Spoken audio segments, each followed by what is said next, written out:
Hi guys, मैं हूँ छवि Mittal and welcome to my space Being Woman with Chavi. Today I want to talk about something which is very relevant to most mothers. मैंने कितनी mother's को ये कहते हुए सुना है कि मेरा बच्चा खाना नहीं खाता, मेरा बच्चा बहुत फसी ईटर है, मैं कितना कुछ करती हूँ, नई नई चीज़ें ट्राई करती हूँ, सारा दिन पीछे भागती रहती हूँ, बट फिर भी कोई चीज़ काम नहीं आती.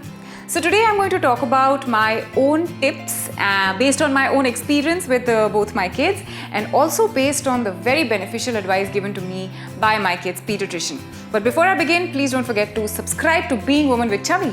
Let's start. So the first thing is कि आप अपने बच्चे के meal times फिक्स कर दीजिए. So for example my son who is now 15 months old eats 4 times a day. तो उसके चारों मील टाइम्स बिल्कुल फिक्स्ड हैं. 7 o'clock in the morning, 10:30, then 2:15, then 6:30 is dinner. So it's absolutely fixed. Okay, and if you have a slightly older kid, like 4 years and above maybe, then you also need to include some snack times in the middle. तो Ariza के लिए, for example, she's 7.5 now. She eats 3 times a day. There's breakfast, there's lunch, and there's dinner. और इन तीनों meals के बीच में there's a mid-morning snack and there's a mid-evening snack. And I always make sure कि कुछ भी हो जाए मैं बच्चों के मील टाइम्स पे बिल्कुल स्टिक करती हूँ, उनको इधर उधर नहीं होने देती हूँ. अब ये कैसे समझ में आएगा कि आपको दोनों मील्स के बीच में टाइम कितना रखना है, गैप कितना देना है. So it's very important that you space out the meals appropriately, at least by 3.5 to 4 hours in the middle. Yes, this is one of the biggest mistakes that we tend to make because हमें लगता है बच्चा छोटा है, उसे भूख लगी होगी तो जल्दी हम लोग उसको खिला देते हैं. वो नहीं करना है क्योंकि इससे this is one of the most important things which will ensure that your child eats when food is served to him. So that's why Aram's meals are spaced out. जैसे 7 बजे उसकी पहली मील है तो सेकंड मील 10:30 पौने 11 बजे होती है. उससे पहले अगर मैं उसको बिठा देती हूँ खाने के लिए तो वो नहीं खाता है. Similarly for lunch and similarly for dinner. And because he small right now, उसकी स्लीप रिक्वायरमेंट अभी ज़्यादा है, तो रात को 11-12 घंटे वो सोता है, इसलिए वो 4 ही मील्स खाता है दिन में. लेकिन if your child is sleeping less in the night, for example 8 hours, then you're most welcome to increase these meal times to 5 meals a day, but remember to space them out by at least 3.5 hours. अब एक बार आपने meal time set कर दिए, आपने उसको space out भी कर दिया, लेकिन अगर आपका बेबी बहुत टाइम से रैंडम ईटिंग की उसको हैबिट है तो वो हैबिट अनलर्न करने में उसको थोड़ा टाइम लगेगा. So make sure that you give the baby a little bit of time to settle in to this new routine that you are following for the baby. And by the way this routine is going to have long term benefits. I talk about that later. So ऐसा हो सकता है कि first time आप ये try करते हो तो आपका बेबी ठीक से नहीं खाता है, तो आपको लगता है कि ओ गॉड 7 बजे की मील तो इसने खाई नहीं, ये तो भूखा रह गया. अब मैं उसको चलो 8 बजे दोबारा ट्राई करती हूँ, शायद भूखा नहीं होगा अभी, 8 o'clock आई ट्राई अगेन, अब खाएगा. And then he doesn't eat properly at 8 o'clock also, so you again try at 9 o'clock. So this is a mistake that you have to completely avoid. And now I'm telling you in advance about it, so maybe you can be careful about that next time you try to do something like that. इससे क्या होता है कि even if your baby is not eating well at 7 o'clock, maybe he's not hungry, maybe he's not ready, but अगर वो अगले मील के लिए रेडी है या नहीं, ये चीज़ आपको तभी पता चलेगी जब आप उसको नेक्स्ट मील 10:30 या 11 o'clock सर्व करोगे. उससे पहले करोगे तो सेकेंड मील में भी वही होगा जो फर्स्ट मील में हुआ. So give it a few days for this routine to settle and I guarantee that your child will eat well in every meal if there is no in between meal snacking. Also ज़रूरी होता है कि आप जो भी meals अपने baby को खिला रहे हो उनको थोड़ा इंटरेस्टिंग बनाओ. And when I say interesting, I don't mean make a teddy bear in the plate और आंखें बना दी, स्माइली बना दिया, वो नहीं बोल रही हूँ. But make sure that the food that you are giving to your baby is tasty. Babies really start recognizing their taste buds if you give them nice, tasty food, yummy food, then they look forward to eating that meal. For example, rice, for example. जैसे मैं अपने बच्चों को बासमती नहीं देती हूँ, मैं उनको स्टार्ची राइस देती हूँ, जैसे आम्बेमोर या कोलम. बिकॉज इन राइस, ये जो राइस होता है इसकी क्वालिटी थोड़ा स्टिकी होता है, इसमें स्टार्च ज़्यादा होता है, it's more tasty, it's softer and the babies love it.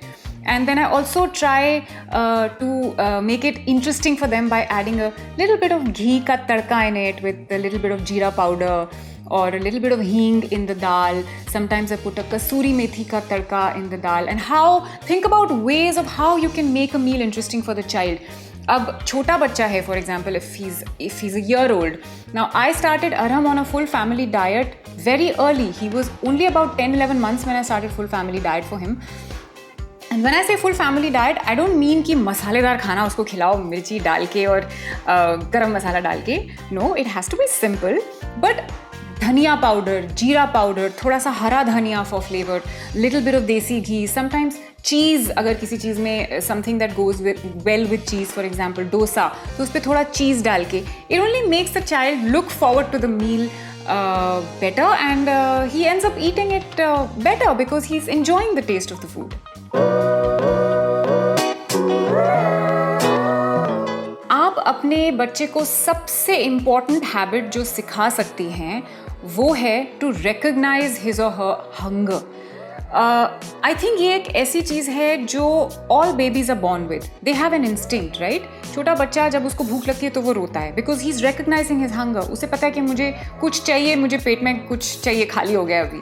And when he is done he stops drinking milk, right? तो ये एक ऐसी हैबिट है जिसे हमें एज पेरेंट्स और डेवलप करना है और इनकलकेट करना है. Instead of rather than making him eat ज़्यादा, you know, कई बार हम as mothers, and this happens with me also, and especially when the first time I became a mother with Ariza, I did make this mistake of overfeeding her. तो उसमें क्या होता है, अगर आप बच्चे को खिलाते चले जाओगे तो बच्चा भूल जाता है कि मैं पेट की भूख मिटाने के लिए खाना खा रहा हूँ, और बच्चा सिर्फ ऐसे ही खाए जा रहा है. Now another mistake that we make while feeding the kids is making them watch something, like एक यूट्यूब पे वीडियो चला दिया या फिर कुछ iPad पे दिखा दिया, कार्टून दिखा दी, टीवी दिखा दिया. इससे क्या होता है कि why do we call a television an idiot box? Because literally you become an idiot when you are watching something playing in that box. So the baby forgets. बच्चा भूल जाता है कि मैं क्यों खाना खा रहा हूँ. He just gets so engrossed in watching what he's watching that he'll keep eating, and it's only a matter of time before the child forgets to recognize that crucial hunger sign which he was actually born with. So please don't do that. Try to let the baby eat. Let the baby eat without all these gadgets, and make sure that the baby eats when he's hungry and stops when he's not. Also important is for you to understand when to stop feeding the child. ये बहुत ज़रूरी है, क्योंकि अगर आपने baby को समझो 7 o'clock अपनी पहली मील खिलानी शुरू की और 7:30 बजे बेबी जो है वो थोड़ा फस करने लगा suddenly, you know, he gets distracted, he wants toys to play with, and आप उसको खिला रहे हो खाना बट वो मुंह इधर कर रहा है और वो spit out कर रहा है अपना खाना. This is a sign that the baby is now full, he's done. Don't count the number of rotis he's eaten. Don't count उसने कितनी कटोरी में porridge खाया. Don't count उसने कितने अंडे खाए. उसका हो गया मतलब उसके पेट जो है वो भर चुका है, उसके पेट का साइज छोटा ही है, इससे ज़्यादा नहीं खाएगा वो, आप बंद कर दो. अगर आप वहाँ पर उसको फोर्स करते रहोगे, again then you're confusing his signs of hunger. Secondly, you're completely putting him off food because उसको लग रहा है कि ये क्या मुझे punishment मिल गई है, मुझे दिए जा रहे हैं, मुझे नहीं खाना. Next time आप उसके सामने खाना लेके जाओगे तो he'll be like, oh no, ये फिर से वही शुरू हो जाएगा, अभी मुझे फोर्स करेंगे, मुझे नहीं खाना. और इससे क्या होगा? Third thing that will happen is कि 7 o'clock शुरू किया हुआ खाना 8-8:30 बजे तक चलता जा रहा है. तो 10:30 बजे की जो मील है या 11 बजे की जो मील है वो भी डिस्टर्ब हो जाएगी, because the baby will not be able to digest his first meal before you serve the second one.